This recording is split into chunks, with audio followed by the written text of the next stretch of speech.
Hi everyone and welcome back to Haunted Hearsay. I think I'm getting into the festive mood tonight a wee bit. I'm here again. This is Caroline. I'm in the wilds of Donegal as usual, and we have Ben down in the capital. Hi Ben. Hi, how How are are you? you? How are you this week, Ben? Good, yeah. Just really looking forward to the break, the Definitely. Christmas holidays. But Especially since you're otherwise, stuck I'm in now fine. anyway. Yeah, and the numbers are getting a bit scary now again here. Yes, So they are indeed. there won't be any traveling after Christmas, but that's okay. Yeah, perfectly acceptable. This week Yeah. we've actually got a visitor joining us, Regina. Regina is from Hi. Letterkenny. Hi, Regina. Hi, Caroline. How are Hi, you? Ben, this is Regina. You've met Regina We've before, met haven't you? before, yeah. Hi, nice to meet you again. Hi, Ben. How are you? So lovely to see you. Great, yeah, Lovely lovely. It is to great see you you. came in. Regina, sorry, I'm always talking over everybody, but it's usually just Ben I'm talking over normally. That just to anyone like watching the stories now that most of the stuff I've learned recently about Letterkenny's come from Regina. So as they say, it's good to get it from the horse's mouth for a change. So it was just really to ask you about, first of all, the house that we were talking about last week, the one with the two couples were in. You were the one that told me about that. So if you could just tell us about that, what you know about it. I won't say the number because I No. still know a girl who's living there. Well, a resident of this house has told me recently they'd moved into the house that actually came available right next door, and they got their friend to move into this house. They had the place was freezing, and they felt like herself and her flatmates that thought they heard footsteps at night, and they just assumed it was each other, you know, Hmm. like going up and down the stairs or whatever.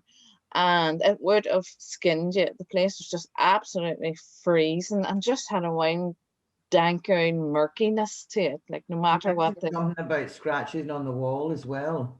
she heard scratching on the walls. And so that was grand. She moved out. She got her friend to move in. She got her friend who was a couple to move in. And they didn't like the house and they painted all the wood and they still weren't happy with it, even though it was a great location. And they moved out and they're much happier anyway since. So another they told because it's such a wee great location, another friend of theirs moved in. And um she just seems to be tired a lot of the time, kind of exhausted. So she had, so the first original girl that I was talking about that had moved in, she, like, there's a lot of people moving in and out of this house as well. There was a You couple. mentioned something about smells as well in the house, that they would get a bad smell. I can't remember now if they said that, but there was just sometimes that many of them there that it That might have that can been. be a thing. I remember, my friend Helen Caroline. Yes, She that's right. lived in a house that was very creepy. Like she found behind it was a rented house, and behind this fireplace in her bedroom, she found a crucifix that said her name on it. So the name Helen on it. Whoa. Besides that, she had this room that they didn't really go. It belonged to this nun who went off on the missionary, and she was just renting it from an estate agent. But it was so creepy, and again, it was always really freezing. And I was just thinking about it because there was this room that had this awful smell, and we couldn't put our finger on what the smell was. And one night, the window just exploded. The front, where it went in kind of onto the back garden, Oh, and goodness. the window broke, and they couldn't really afford to fix it, so they just locked that room and just kept that room closed. And that was the like haunted room that stank. Oh But my God almighty, that's uh, scary you, stuff. you just got me thinking there, because we were like, it's definitely something. The whole vibe of the house and the vibe of that smell, it wasn't just You like a kind of, smell of damp, or it wasn't a smell of, it was like a smell of darkness or something. It wasn't. that's I the was. kind of cross with your name on it. Yeah, there was lots of things that this was behind. Like they blocked the fireplace. She found bones, loads of bones as well. Oh God. Yeah. Oh my Did she Um. do God. anything like, did she? We were Oh, students at the time, so it was like, I don't know, 12 years ago. So we were a little bit like, whatever, let's just drink or whatever. But kind of in retrospect, and at the time for her, she thought it was very freaky.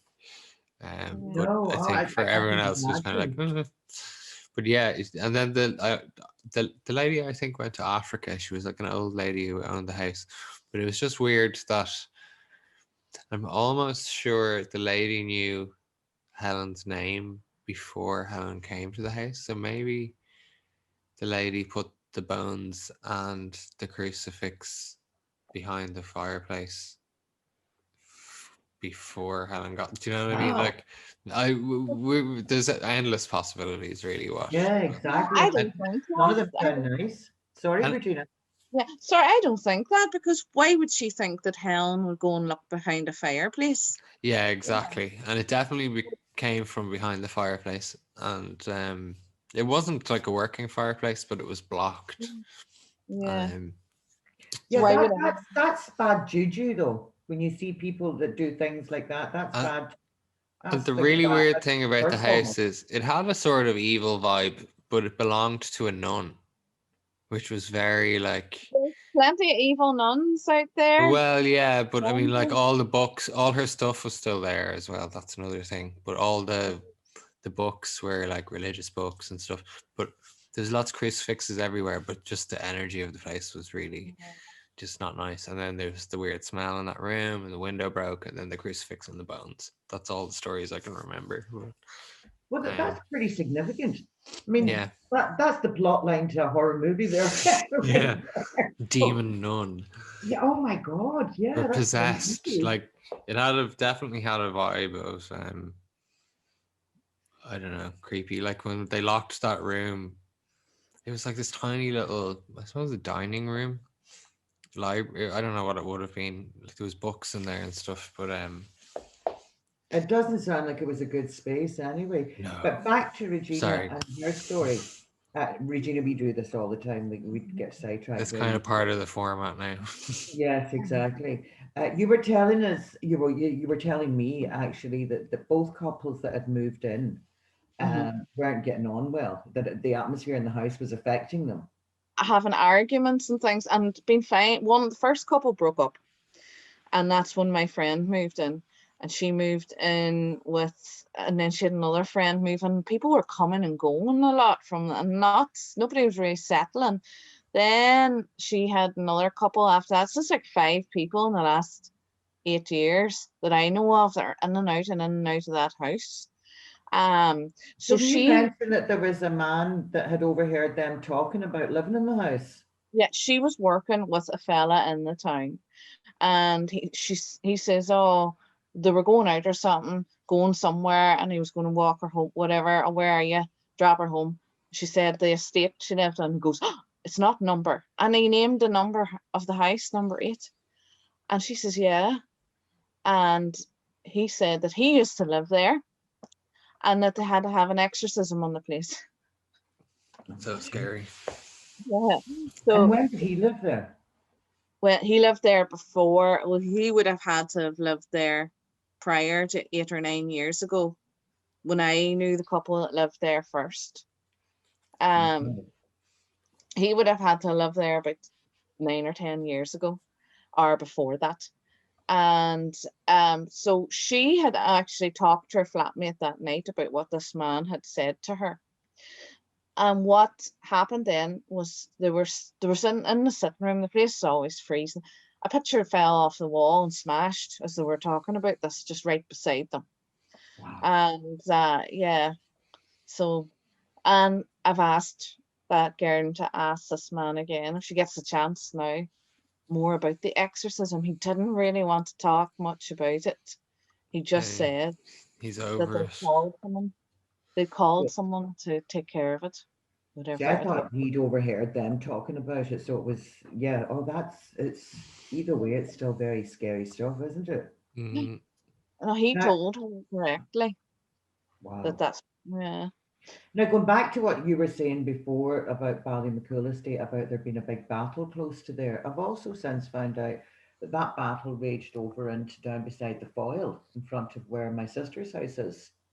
All right. Whether it's the same battle or not, I don't know, but I think it's probably because there was a waterway came right in from the ocean, The so swelling. Yeah. yes, I don't know. I mean, it seems to be that Letterkenny is built on the site of what that battle was. Mm.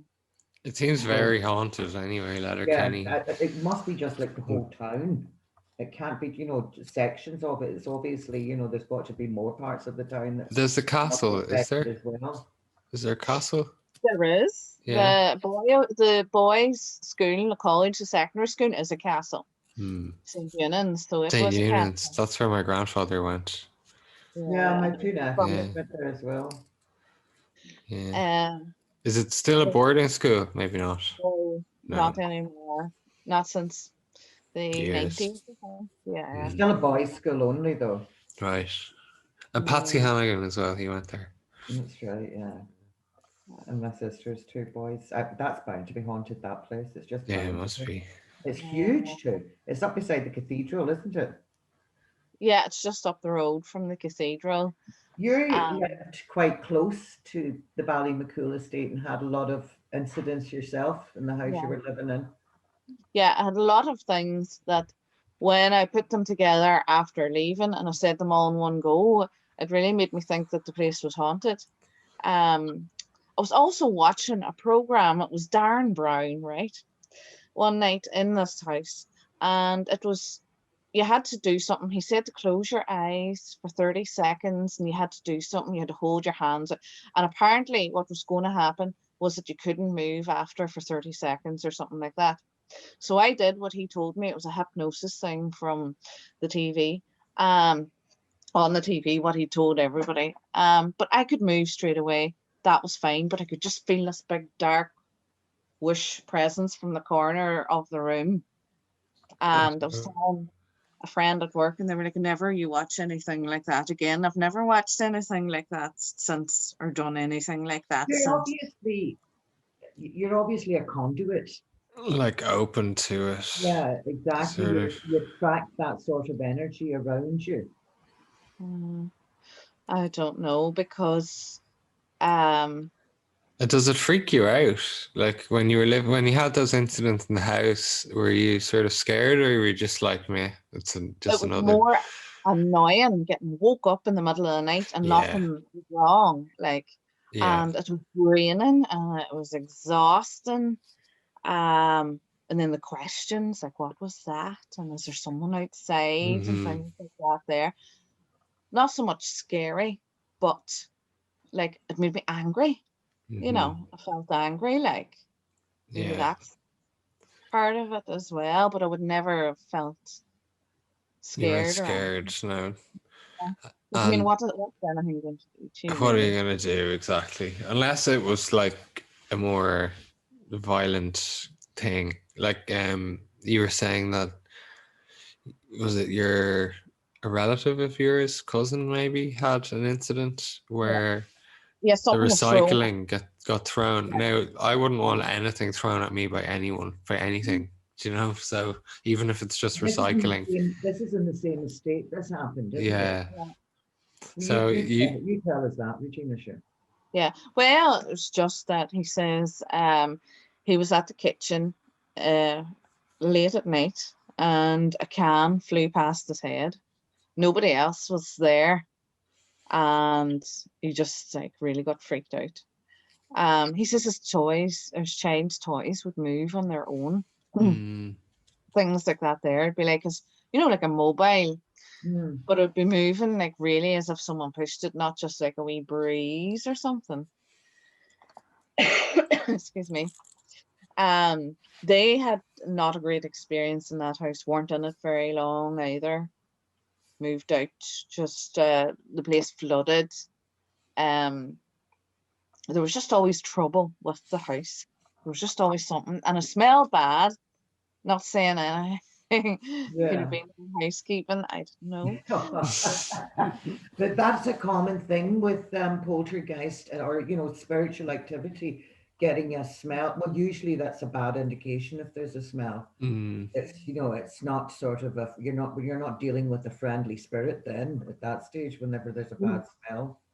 Heard something about that on this program that I watched. It was called Paranormal Survivor, and I only watched that when I moved out to my new house.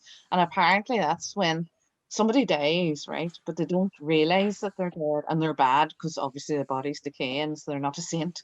They're obviously not a saint. That's supposed to be what that rotten smell is, rotten flesh. Yeah, kind of. So my friend's house, the room that kind of smelled like what you'd imagine rotting flesh to Yeah. smell like. Caroline, this is totally off topic, but do you remember we went to the in Tullamore, we went to that big house, Yes. Duro house, and then we went down into the basement, and it was like pretty terrifying. We spoke before about upstairs in that building, but did you get any feelings from downstairs in that basement I when we did. were?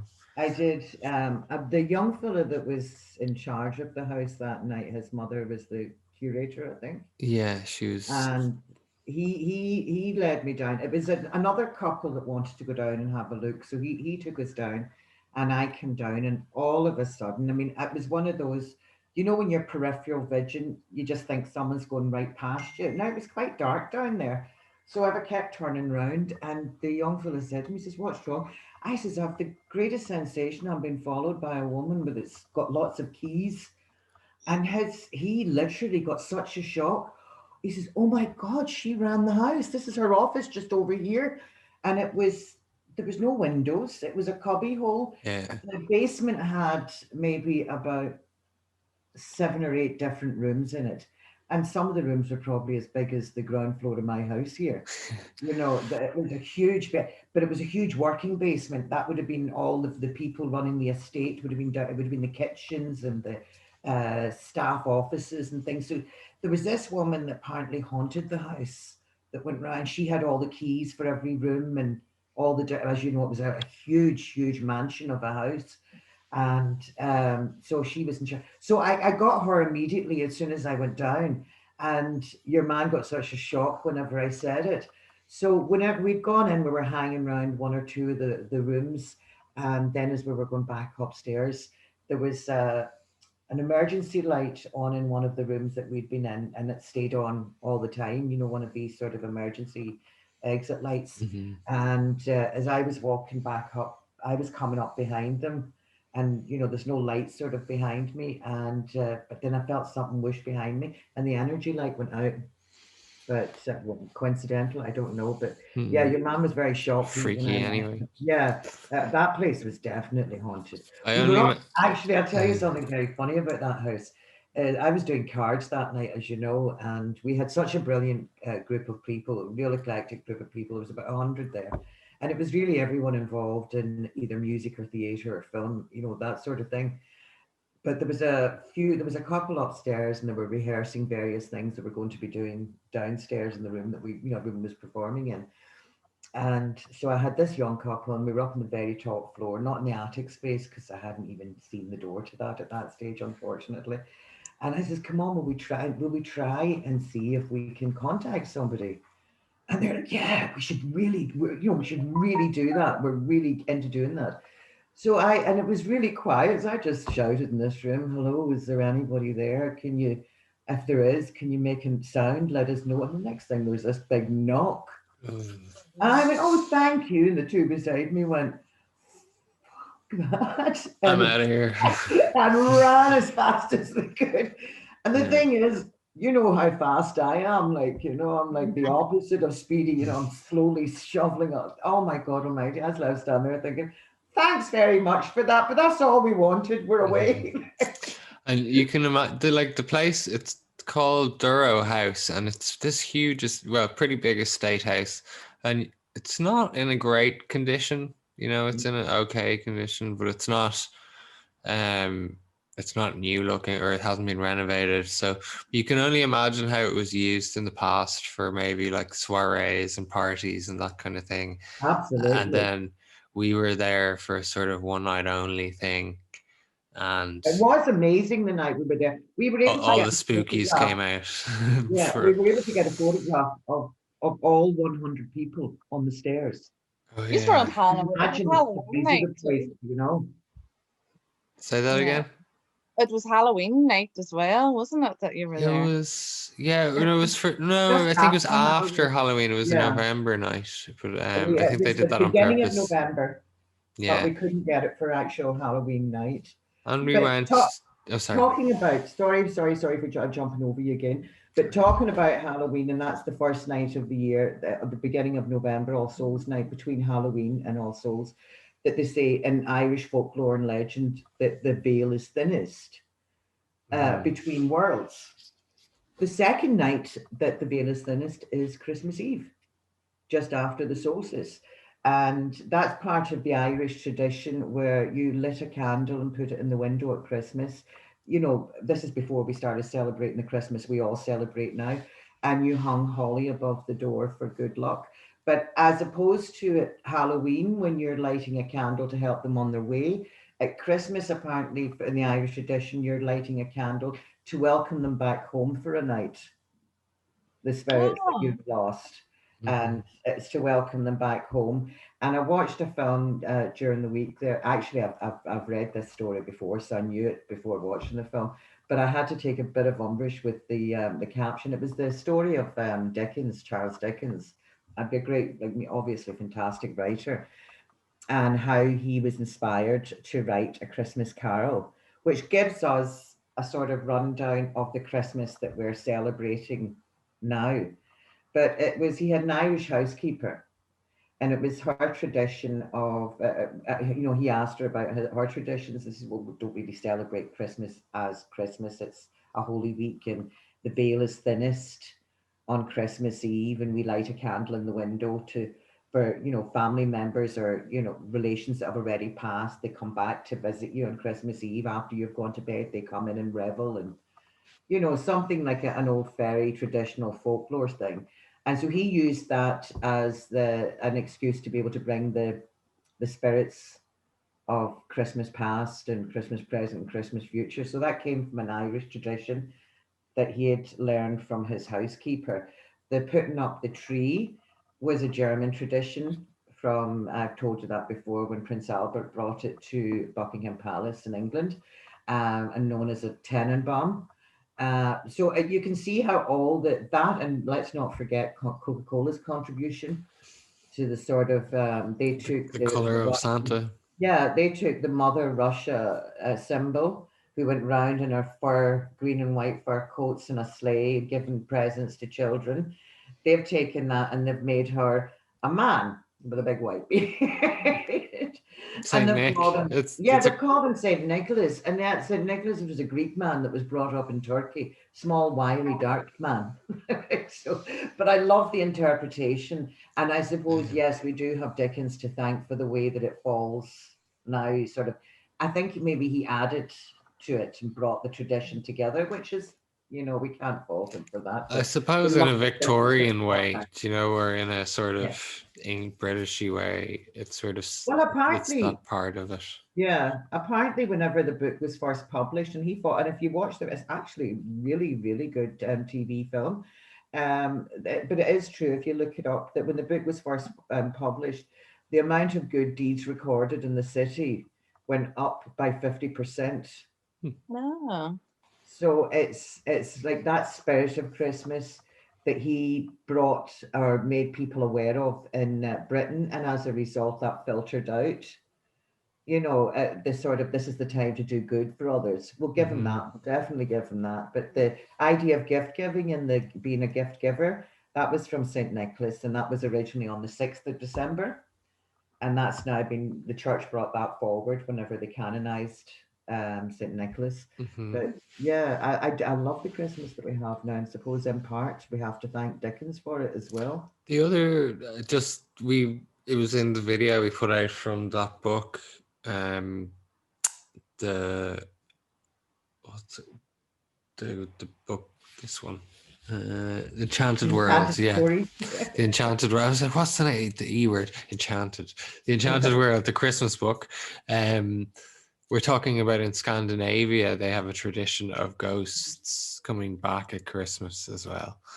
Ancestors and family members coming back. Yeah. Well, Which, that was the Irish tradition, you see. yeah. So that's those traditions we know now through more sort of research, etc. Are It could be definitely Viking they are exactly, but or they're something. based on ancient pagan traditions that predate Christianity. Who are we to say that these things don't happen? Maybe we just live in a world now with so much modern technology that we don't see it as much. Yeah. But I mean, there's plenty of incidences recorded. I want to come back to you, Regina. As I say, you lived near the Ballymacool estate. Could you tell me what you know of the Ballymacool estate?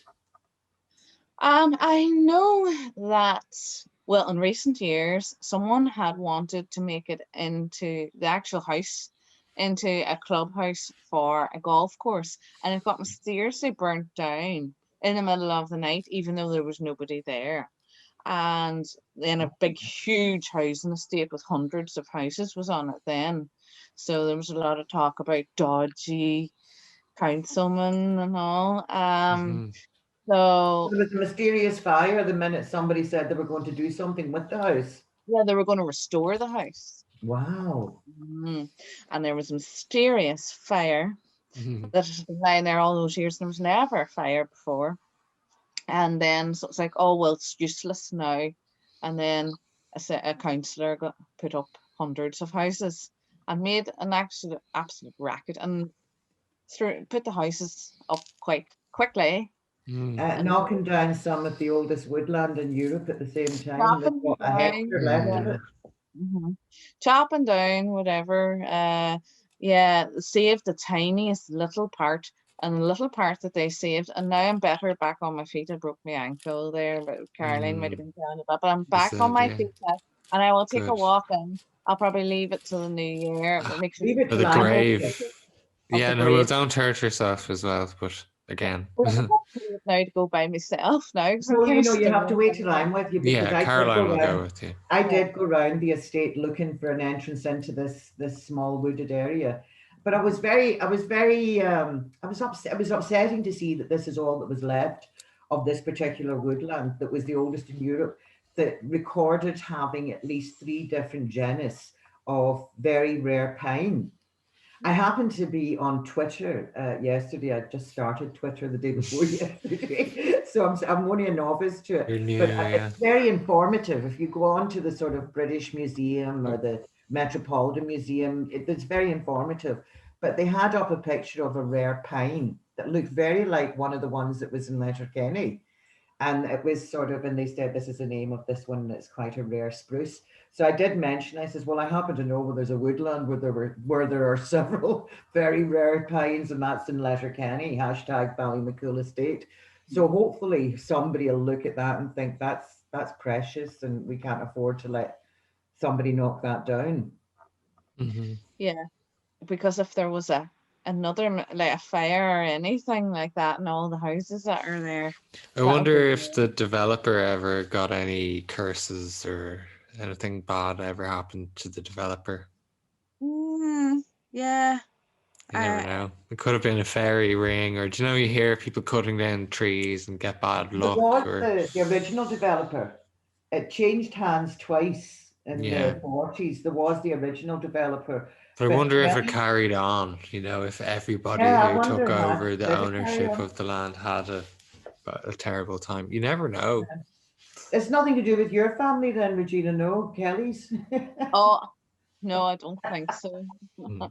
I wish I'd have it all done up and be living there now myself. It's such a fabulous size of a house. I mean, and the grounds even that are immediately around it, I mean, it's huge, and you can see by the old entrance that's still there in the estate how grand it was. And there's a tunnel, a hidden tunnel goes all the way to Rock Hill, the army barracks, to another fantastic stately, I suppose it was built as a stately home, Rock Hill. It's now a kind of boutique hotel. It was the army barracks for years. I don't know what it was supposed to be originally. I don't think it was built as an army barracks because it's very, very, very fancy. So the Rock Hill There's is, and that tunnel, that would be about 3 miles, wouldn't it? it would be miles, yeah. Would. Wow. And is the tunnel blocked up? I don't know. I went looking for it when I was younger in the house in Ballymacool because it was always but no, I don't know any way to get to it. I wouldn't chance it, like, I don't know. Yeah, it's too big. It sounds like too. Also, I have no interest to go into a 3 mile tunnel under Going Letterkenny. underground wouldn't appeal to me either. But it'd be interesting to know if the army used any part of the tunnel on their side. Yeah, I suppose I could ask my friend who was working out in Rock Hill. I've always heard it's very common knowledge. Yeah, there's a tunnel that goes straight from Ballymacool House to Rock Yeah, Hill. that's interesting. Very interesting. Regina, thank you for coming on. It's honest to God, Yeah. it's. But you're going to come Thank back you. with more Yeah, stories. do for come us. back and Yeah. keep us company again. We're doing it twice a week, so we've been doing it since September now. So we've kept it going for 3 months or whatever. And we're going to keep it going for at least several months more, and you never know. Absolutely. We have find we have lots more coming up, and I didn't know if we were going to do. I don't know what Christmas Eve is going to be like. I've got people around. I think we'll take a break on Christmas Eve. And we'll be back the week after. Very thin. I would love to join you again. Definitely come back anytime. We do it twice a week, as we said. January we're doing a lot about the Banshee.